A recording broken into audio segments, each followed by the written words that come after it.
S à euro. Ah, difficulté très classique et très actuelle, il faut bien reconnaître, avec les francs, il n'y avait pas de difficulté. Et vous constatez, de plus en plus en France, on a tendance à mettre des euros avec un S. En fait, deux écoles s'opposent. Vous avez d'un côté l'Académie française.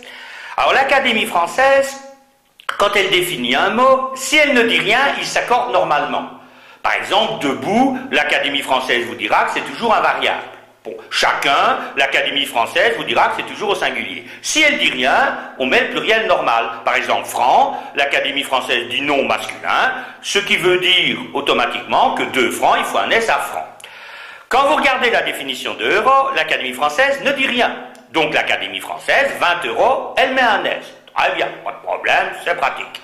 Oui, 2 petites remarques. D'abord, dans l'exemple qu'ils ont donné, enfin, dans les définitions du mot qu'ils ont donné, ils n'ont mis aucun exemple au pluriel. Fallait le faire quand même, réussir à définir une monnaie sans la mettre une seule fois au pluriel. À croire qu'ils ont une petite hésitation.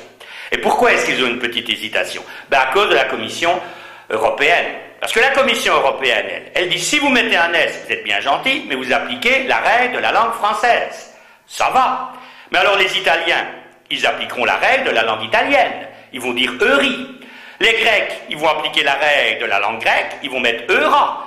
Et Dieu sait ce que les Lituaniens mettront. Enfin, Dieu et les Lituaniens, bien entendu. Alors, le problème, c'est que, imaginez, vous êtes dans l'import-export, vous allez dire en Italie, ah, on a reçu vos euros, on a envoyé nos euros en grec, mais ils n'ont pas reçu nos euras. Il va falloir un dictionnaire, qu'il y aura 29 pays dans la zone euro. Donc, la Commission européenne dit euro invariable. Alors, en gros, si vous obéissez à l'Académie française, vous mettez un S. Si vous obéissez à la Commission européenne, vous n'en mettez pas.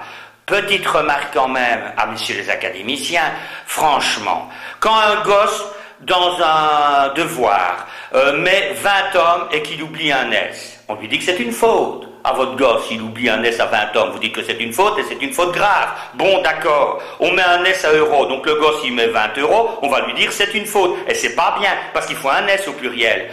Comment allez-vous expliquer à votre gosse que quand lui met un S quand lui oublie un S à 20 euros, on en fait tout un fromage. Et le billet de banque qu'il oublie à chaque tirage, on ne lui dit rien. Avouez que si votre gosse vous répond, et tu lui as dit à Jean-Claude Trichet qu'il avait fait une faute, vous lui donnez tort, vous. Je crois quand même que l'Académie française aurait dû penser à ça avant de décider de le mettre un S. Non?